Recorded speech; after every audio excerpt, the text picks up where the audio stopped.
Doctor గారు నమస్తే అండి. నమస్తే అండి. డాక్టర్ ప్రణీత్ గారు. సో ఇంటర్వెన్షనల్ కార్డియాలజిస్ట్ గా ఉన్నారు కేర్ బంజారాలో. Yes madam. సో డాక్టర్ గారు ఎన్నో ఏళ్ళ ఎక్స్పీరియన్స్ మీది, ఎన్నో కేసులు చూసుంటారు. అయితే జనరల్ అవునండి. గా నేను డాక్టర్ని ఇంటర్వ్యూ చేసినప్పుడు కూడా చెప్తారు ఏంటంటే విమెన్ లో ఎక్కువగా ఉండదు కార్డియాక్ ఇష్యూస్ అనేవి, సో మెన్ లోనే ఎక్కువగా ఉంటాయని. అయితే మన ప్రముఖ టాలీవుడ్ నటులు డాక్టర్ రాజేంద్ర ప్రసాద్ గారి కూతురు 38 ఏళ్లకే కార్డియాక్ అరెస్ట్ తోని మృతి చెందడం జరిగింది. అంటే ఉమెన్ అవును. లో కార్డియాక్ ఇష్యూస్ అనేవి ఎందుకు వస్తాయి ఇంత చిన్న వయసులో? సో రావడమే అది కార్డియాక్ అరెస్ట్ అంట, చనిపోవడం కూడా జరిగింది. ఏంటి డాక్టర్ గారు ఇది? అది మీరన్న మాట వాస్తవం అండి. ఇది ఒక బాధాకరమైన సిచ్యువేషనే. చిన్న వయసులో ఆయన కూతురు చనిపోవడం అనేది బాధాకరమైన విషయమే. మీరన్నట్టు మగవాళ్ళతో మనం పోల్చి చూసుకుంటే ఆడవాళ్ళలో హార్ట్ అటాక్స్ రావడం అనేది సాధారణంగా తక్కువగానే చూస్తుంటాం. తక్కువగా చూస్తున్నంత మాత్రాన ఆడవాళ్ళలో హార్ట్ అటాక్ రాదు అని చెప్పడానికి లేదు. సో ఉమ్, ఆడవాళ్ళలో కూడా హార్ట్ అటాక్ వచ్చే అవకాశం ఉంటుంది. చిన్న వయసులో సాధారణంగా రాకూడదు. చిన్న వయసులో హార్ట్ అటాక్స్ వస్తున్నాయంటే ప్రత్యేకించి వేరే ఏదైనా ఆ వ్యక్తిలో రిస్క్ ఫ్యాక్టర్స్ ఉండే అవకాశం ఉంది. నార్మల్ గా ఏజ్ తో పాటు ఉండే రిస్క్ ఉంటుంది. అలాగే కామన్ గా చూసే రిస్క్ ఫ్యాక్టర్స్ ఏవైతే చెప్తామో బ్లడ్ ఉమ్, ప్రెషర్ కానీ డయాబెటీస్ కానీ కొలెస్ట్రాల్, దీని ద్వారా ఒక వ్యక్తికి హార్ట్ అటాక్ వచ్చే అవకాశం ఉంది. ఆడవాళ్ళలో హార్ట్ అటాక్స్ రావడము, వాటిని గుర్తించడము, అలాగే దాంతో అయ్యే ప్రాబ్లమ్స్ కొంచెం మగవాళ్ళతో పోల్చుకుంటే కొంచెం డిఫరెంట్ గా ఉంటాయి.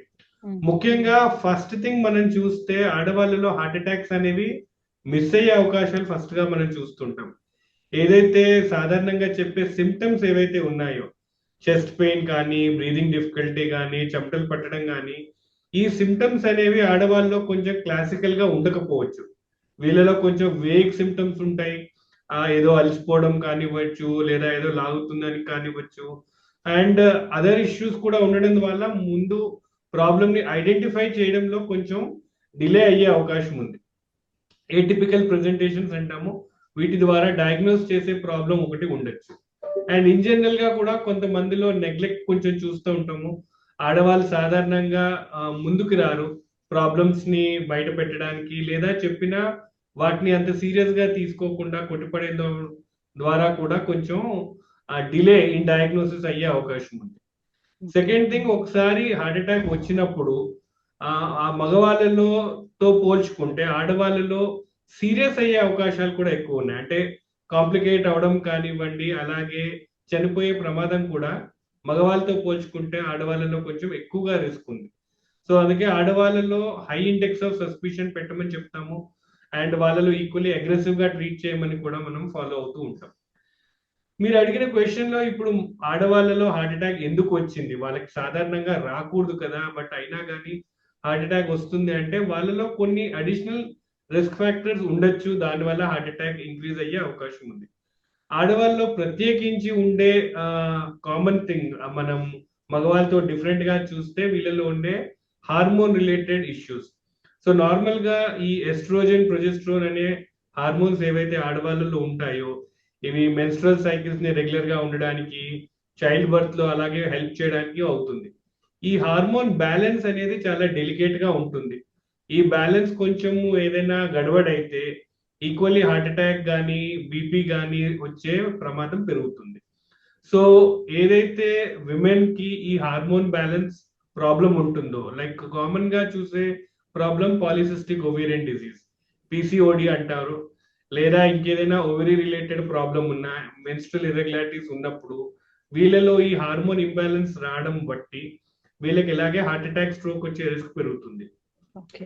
అలాగే ఒబేసిటీ, వెయిట్ గెయిన్ ఎక్కువ అయినప్పుడు కూడా ఈ హార్మోన్ ఇంబ్యాలెన్స్ యాడ్ అయ్యి దాంతో కూడా ఈ హార్ట్ అటాక్, స్ట్రోక్ వచ్చే ప్రమాదం పెరుగుతుంది.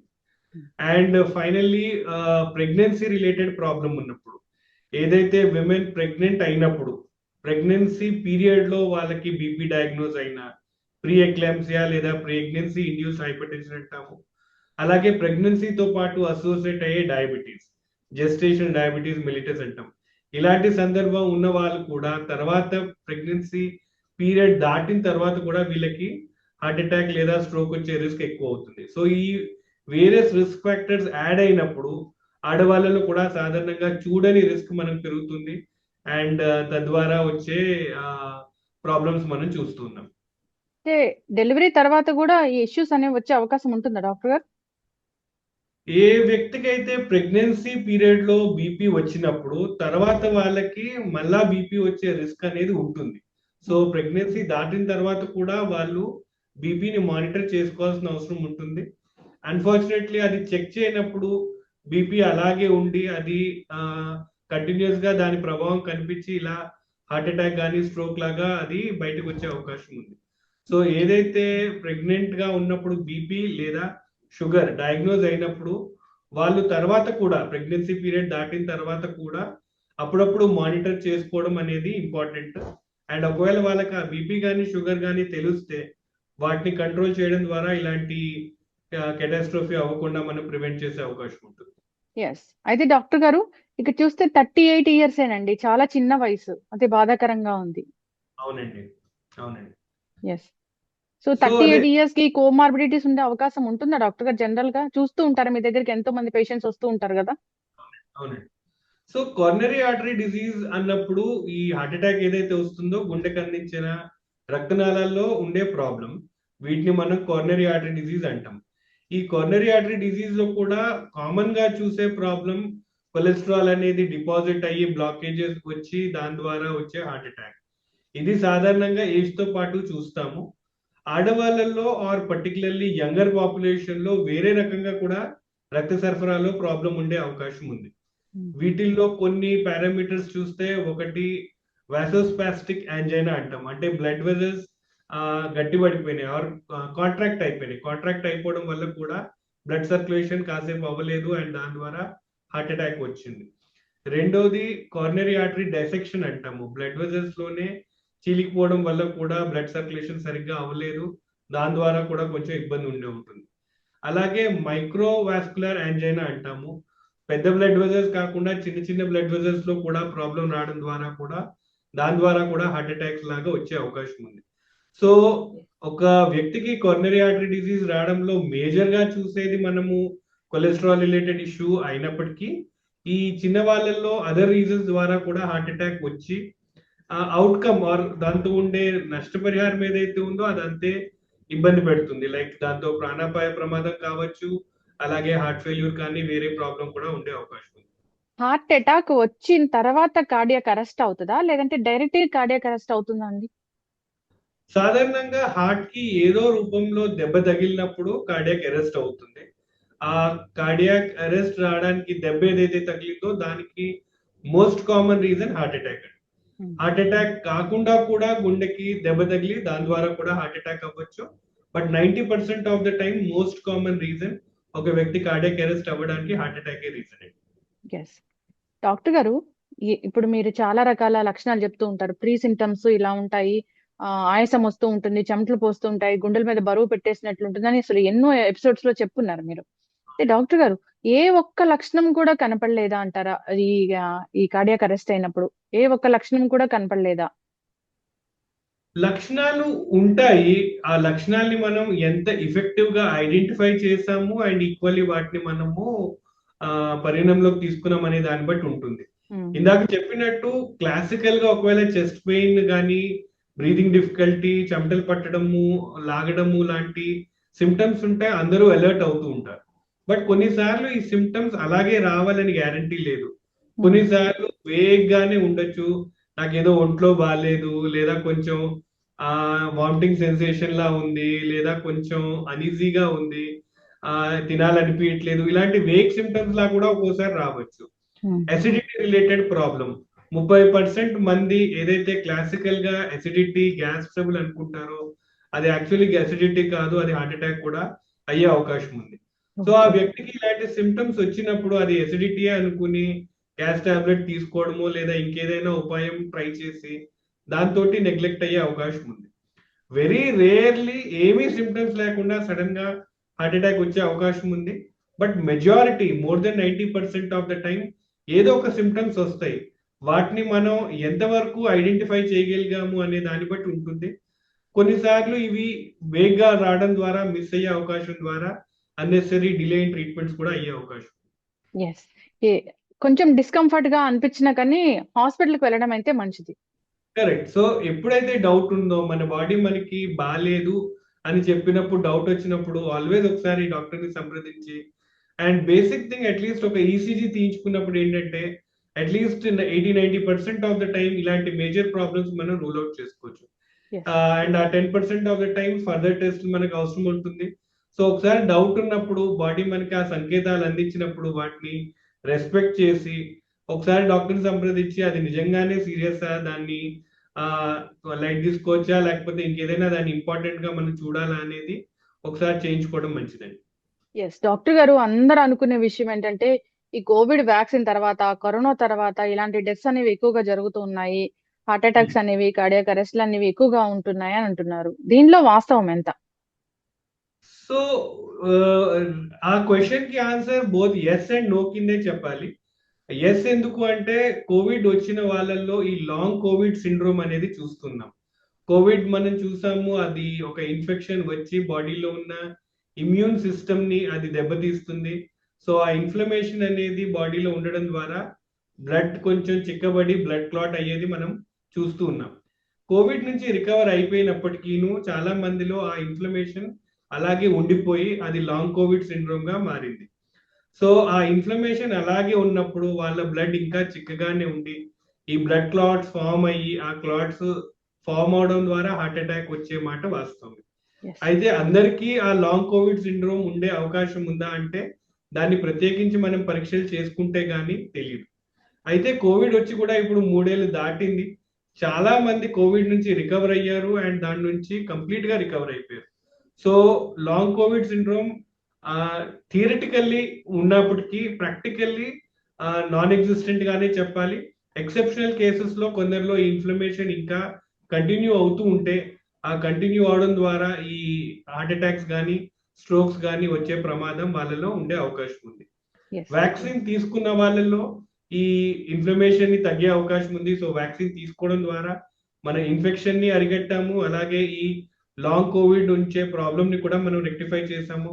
థ్యాంక్ఫుల్లీ చాలా మంది వ్యాక్సిన్స్ తీసుకున్నారు. ఆ వ్యాక్సిన్ తీసుకున్నప్పుడు కూడా దాంతో ఈ లాంగ్ కోవిడ్ సిండ్రోమ్ వచ్చే ప్రాబ్లం నుంచి కూడా బయటపడే అవకాశం ఉంది. So practically long Covid syndrome తో బాధపడే వాళ్ళ సంఖ్య చాలా తక్కువగానే ఉంది. బట్ థియరిటికల్లీ కొన్ని ఎక్సెప్షనల్ కేసెస్ లో ఇంకా ఈ ప్రాబ్లం ఉండే అవకాశం ఉంది. ఎస్. అయితే డాక్టర్ గారు, హార్ట్ అటాక్ రాకూడదు, గుండె ఆరోగ్యంగా ఉండాలి, పదిలంగా ఉండాలంటే ఒక 4 జాగ్రత్తలు అంటే ఏం చెప్తారు? ముఖ్యంగా మనకి హార్ట్ అటాక్ వచ్చే రిస్క్ ఎంతగా ఉంది అనేది తెలుసుకోవడం అనేది ఇంపార్టెంట్. ఆ రిస్క్ ఫ్యాక్టర్స్ ని మనం కనిపెట్టడం అలాగే దాన్ని నియంత్రణలో పెట్టడం అనేది ముఖ్యం. So BP, sugar, cholesterol, family history, obesity ఇలాంటి రిస్క్ ఫ్యాక్టర్స్ ఏమైనా ఉన్నాయా లేదా అనేవి మనం కనిపెట్టాలి. అండ్ అవి ఉంటే వాటిని అదుపులో ఉంచడం ఫస్ట్ ఇంపార్టెంట్ థింగ్. ఆడవాళ్ళలో ముఖ్యంగా అదర్ రిస్క్ ఫ్యాక్టర్స్ ని మనం చూస్తాం. లైక్ ఈ ప్రెగ్నెన్సీ రిలేటెడ్ హైపర్ టెన్షన్, ప్రెగ్నెన్సీతో ఉండే డయాబెటీస్, అలాగే పాలిసిస్టిక్ ఓవేరియన్ డిజీజ్ అలాంటి ప్రాబ్లమ్స్ ఏమైనా ఉంటే వాళ్ళలో కూడా ఈ రిస్క్ అనేది పెరిగే అవకాశం ఉంటుంది. క్రానిక్ ఇన్ఫ్లమేటరీ కండిషన్స్ లైక్ ఎవరికైతే ఆర్థరైటిస్ ప్రాబ్లం ఉంటుందో, రొమటాయిడ్ ఆర్థరైటిస్, ఎస్ఎల్ఈ లేదా ఏమైనా జాయింట్ పెయిన్స్ ఇలాంటి వాళ్ళలో కూడా రిస్క్ అనేది పెరుగుతుంటుంది. Psoriasis, HIV infection, hepatitis B ఇలా క్రానిక్ ఇన్ఫెక్షన్స్ ఉన్న వాళ్ళలో కూడా ఇన్ఫ్లమేషన్ ద్వారా ఈ హార్ట్ అటాక్ వచ్చే రిస్క్ ఉంటుంది. సో రిస్క్ ఫ్యాక్టర్స్ ని ఐడెంటిఫై చేయాల్సిన అవసరం అండ్ వాటిని నియంత్రణలో పెట్టాల్సింది ఫస్ట్ ఇంపార్టెంట్. సెకండ్ థింగ్, మందులు వాడాలి. మందులు క్రమంగా వాడటము అండ్ అవి కరెక్ట్ గా పనిచేస్తా లేదా చెక్ చేసుకోవాల్సిన అవసరం ఉంది. డాక్టర్ ని సంప్రదించి చేయాల్సిన టెస్ట్ చేసుకుని వాటిని ఆప్టిమం లెవెల్లో మనం కంట్రోల్ చేసామా లేదా అనేది రెండో ఇంపార్టెంట్ థింగ్. మూడోది డైట్. డైట్ అనేది మోడరేట్ క్వాంటిటీస్ లో మనం తీసుకోవాలి. హెల్దీ ఫుడ్, వీటిలో క్వాంటిటీ కన్నా క్వాలిటీ మీద మనము ఇంపార్టెంట్ దృష్టి పెట్టాలి. సో అన్ని ఆహారాలు ఇంపార్టెంటే, వాటిని మనం లిమిటెడ్ క్వాంటిటీస్ లో తీసుకుని మోడరేట్ క్వాంటిటీస్ లో తీసుకోవడం ద్వారా దాంతో ఉండే బెనిఫిట్ ని మనం తీసుకుంటూ డిసడ్వాంటేజెస్ రాకుండా మనం వాటిని కాపాడచ్చు. And finally physical activity, exercise. Exercise అనేది ఒక్కొక్కల ఏజ్ గ్రూప్ లో ఒక్కొక్కల కెపాసిటీ బట్టి ఉంటుంది. But any form of physical activity, exercise చేయడం ద్వారా మన బాడీని మనం హెల్దీగా ఉంచుకుంటూ వేరియస్ ప్రాబ్లమ్స్, హార్ట్ అటాక్సే కాదు అలాగే వేరే హెల్త్ ఇష్యూస్ ని కూడా మనం కంట్రోల్లో పెట్టే అవకాశం ఉంది. సో ఈ జాగ్రత్తలు తీసుకోవడం ద్వారా మనం హెల్తీగా ఉంటూ ఈ అన్ఫార్చునేట్ ఈవెంట్స్ రాకుండా మనం వీలైనంతగా ప్రివెంట్ చేసే అవకాశం ఉంటుంది. ఓకే. ఇప్పుడు చిన్న వయసులోనే హార్ట్ అటాక్ అనేది వస్తూ ఉంది కాబట్టి సో ఎన్ని నెలలకు ఒకసారి డాక్టర్ ని సంప్రదించి ఎలాంటి టెస్టులు చేయించుకుంటే మంచిదంటారు? సాధారణంగా 40 ఇయర్స్ దాటిన తర్వాత ఒక్కోసారి యాన్యువల్ హెల్త్ చెకప్ చేయించుకుంటే మంచిది. 40 ఇయర్స్ లోపల ఒక వ్యక్తికి ఏదైనా అడిషనల్ రిస్క్ ఫ్యాక్టర్స్ ఉంటే, లైక్ ఫ్యామిలీలో ఎవరికైనా చిన్న వయసులోనే హార్ట్ అటాక్ రావడము లేదా సడన్ గా చనిపోవడము అలాంటివి ఉంటే వాళ్ళు అర్లీ ఏజ్ లోనే రావడము, అలాగే అదర్ రిస్క్ ఫ్యాక్టర్స్ ఉంటాయి, బీపీ, షుగర్, కొలెస్ట్రాల్ లాంటివి ఉంటే వాళ్ళు కూడా అర్లీ ఏజ్ లో రావడం. సాధారణంగా ఏమీ రిస్క్ ఫ్యాక్టర్స్ లేకపోతే వన్స్ ఎవ్రీ 5 ఇయర్స్ సరిపోతుంది. వర్సెస్ రిస్క్ ఫ్యాక్టర్స్ ఉంటే సంవత్సరానికి ఒకసారి చొప్పున డాక్టర్ ని సంప్రదించి టెస్టులు చేయించుకుని వాటిని అదుపులో ఉంచాల్సిన అవసరం ఉంటుంది. Yes. And diet and physical activity అది నిరంతరం కంటిన్యూ చేస్తూనే ఉండాలి. అది దాంట్లో బార్గెన్స్ లేవండి. ఎస్, ఖచ్చితంగా డాక్టర్ గారు చాలా చక్కగా చెప్పారండి. అందరూ కూడా జాగ్రత్తలు తీసుకోవాలని కోరుకుందాము. ఇదైతే చాలా బాధాకరమైన సంఘటన. సో మొన్ననే 29th వరల్డ్ హార్ట్ డే జరుపుకున్నాము. చాలా డాక్టర్స్ చాలా మంచి మెసేజ్లే అందించారు. అందరూ ఫాలో అవ్వాలని కోరుకుందామండి. ధన్యవాదాలు డాక్టర్ గారు. Thank you.